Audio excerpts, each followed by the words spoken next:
Hi there, I'm Ayelet and we're back in the kitchen, and now we're going to be making a delicious farm salad with some clean protein on it, and we're going to demonstrate how to do some special dressings.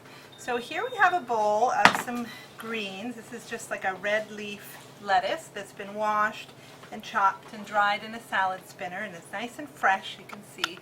You can certainly get bags of lettuce that's already chopped up, and that's fine in a pinch, but it's always nice to do a quick chop because it's just fresher. So we're going to add in some extra things. We've got our tomatoes here that have been washed. This is a nice blend of different colored cherry tomatoes. We're just going to slice them in half. And then we're going to add in some cucumber and some seeds.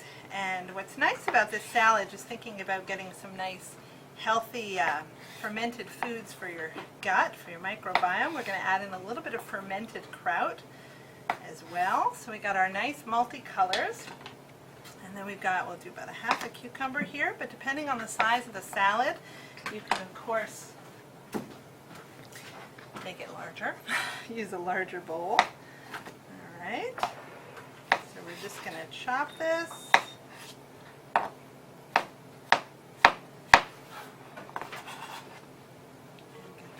Chunky in there, and we want to make sure there's lots of good fats in here, so we're going to add in some seeds and some nut cheese, which you can certainly avoid if you're not doing nuts. All right, so for protein, the idea with lunch is that you don't have to think too much. So if you're making dinner the night before, always make extra of everything. If you have some extra sweet potatoes that are roasted and chopped, you could chop that up and put it in cold into your salad. If you have extra greens, you could add that in, extra mushrooms, whatever. Even caramelized onions you can add into the salad. But protein is key. So in this case, we've got some so-called leftover roasted chicken, but this is just picked up from Whole Foods, so we know that it's going to be a clean version. And we're going to just chop it into chunks. But earlier today, we also made a dinner video, and you're going to see it in a little while if you haven't watched it yet, and that was a seared marinated flank steak. So we could certainly chop that up if there's any left over into little bites and add it into the salad.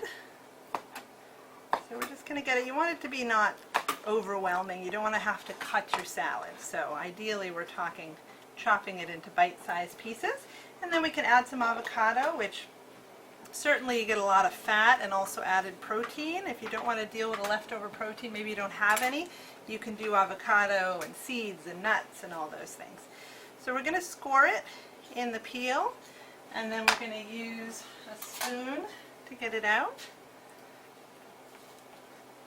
And depending on how many people, you want to make sure if you're doing this in advance, you wait to do the avocado, because it will turn brown otherwise. So we're going to add in some more. So it's a nice hearty salad, but if you don't like one or two or multiple of these vegetables, you can definitely mix it up. And then we're going to do the kraut. So there's a lot of different companies that make fermented vegetables. You can make it at home on your own, but that can take a little bit of time, like weeks of it sitting on your counter. So this is a company, Wild Brine, that has different versions, but this is a red beet and cabbage. So using a fork is a little bit easier because then you can drain some of the liquid. So it's got a little bit of a tangy flavor to it. So we're just going to add a little bit on. We usually get the real pickles put in. Yeah, and that's good. fantastic. Yeah. There's some wonderful companies, and look at the beautiful color that it adds. Yeah. So that's really fun as well, but you don't need a lot because the flavor can be pretty strong. You can also do kimchi, which some people love. My husband is a big kimchi fan. It's a little strong and stinky for me, but he loves it.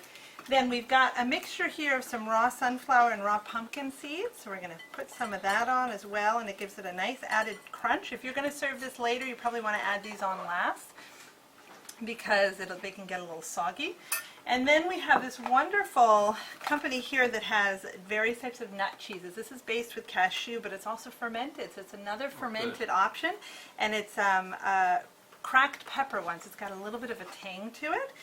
So I usually buy this and we take very small slivers of it because it's expensive. But it's wonderful.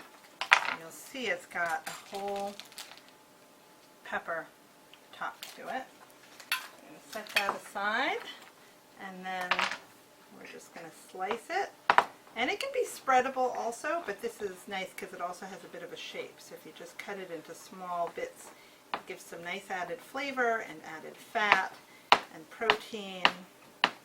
But you can also avoid it. Cashews do have some carbohydrates, so if you're really strict on the keto, then you might want to hold off on this. All right, so we're going to sprinkle this on as well. And then we are ready for our dressing. So this is our farm salad undressed. So it's got a lot of beautiful veggies on it, and protein and seeds and kraut. It's got some good fermented options in there. So now I want to just talk about a simple dressing. So me hailing from Israel, the most common dressing that you have is just a basic lemon, where you add a little bit of olive oil, ideally more of a robust, better quality olive oil, a little bit of fresh lemon juice, some sea salt, some cracked pepper. You can add in a little bit of paprika if you want, but that's it, and you toss it. It's the most simple, most delicious type of dressing. So more often than not, that's what I'm doing at home. But the tahini, or in Israel we would say trina, is just divine and really silky and wonderful texture. So we're going to make that now, and that's fabulous for fat and also has some protein in it because of sesame seeds and good fiber. So we're going to get a bowl, actually. Let's see here. These bowls. And the ratios, we're going to do a half a cup. Let's get a fresh spoon. Okay, so we're going to add about a half a cup. Sometimes it's more, and that's okay. And then we're going to do about a quarter cup of lemon juice. Now for this, I typically, because I want to make it in a pinch and I want to make it all the time, so I'm not usually doing fresh lemons. But if you do fresh lemons, it's just that much more delicious. So we're going to do about a quarter cup of lemon juice. And then we're going to do about a teaspoon of sea salt, always sea salt in the kitchen. And which helps because the sesame seed paste, which is what tahini is, it's really a nut butter made out of sesame seeds, can be bitter. So the salt helps to kick that a little bit. And then the last ingredient before we add the water is cumin. And ground cumin seed is a wonderful flavor that's used very heavily in Middle Eastern cuisine. So you do about a half a teaspoon or a teaspoon of cumin. And then you start to mix it. Now like any nut butter, it's going to seize as you start to mix and become really thick on the spoon and hard to move. So I've got my cup of water sitting here ready and waiting. And how much water depends on how much tahina I'm making. So I just have it here and I'm going to add a little bit at a time. And really a whisk can be, this is kind of a master big huge whisk for such a small bowl, but we're going to use it anyway.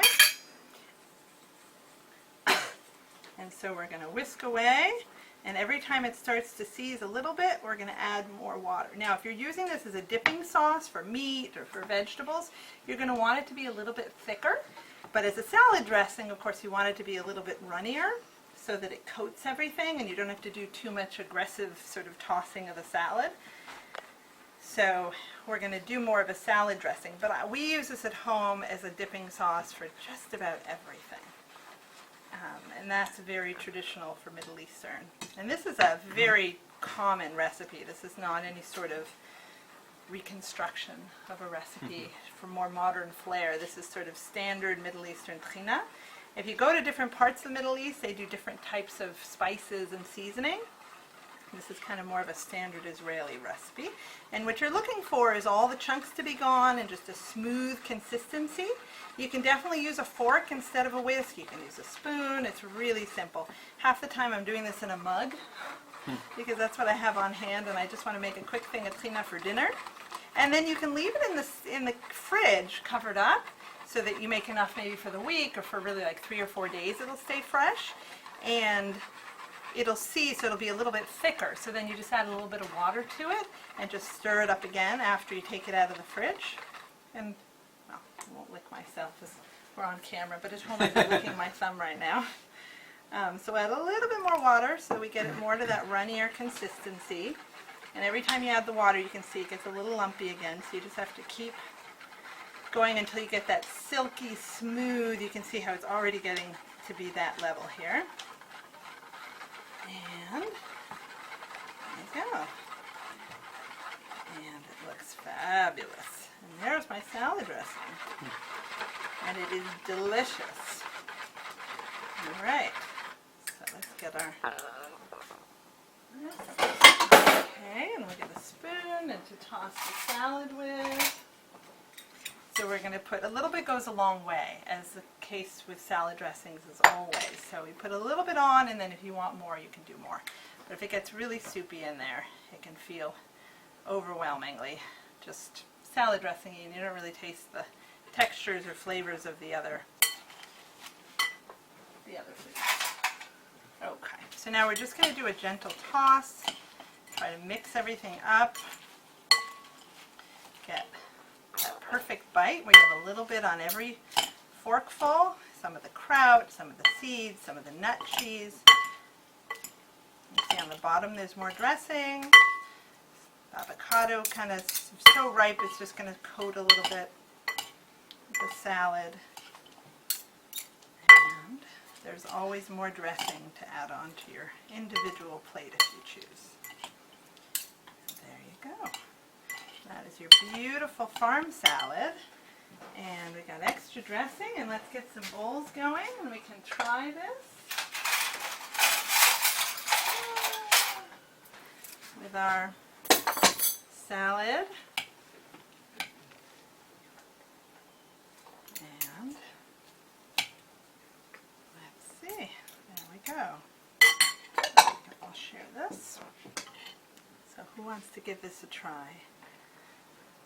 There you go. I am right here. Yeah. Standard course. phrase. Standard phrase. So I have to make sure I get everything on. A little bit of the perfect bite, that's right. Yep. Okay. Very good. Nice and flavorful. Yeah, it's nice.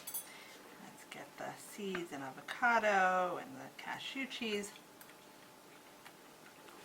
Yeah, the cashew cheese is good. Gives it. Nice tang. Yeah, it does. That's what it does. Gives it a little tang there. Yeah. The dressing's great. Dressing is good to have in the fridge for other things as well. So that's a farm salad with tahini dressing, and hope you make it at home. That's salad. That's lunch. There you go.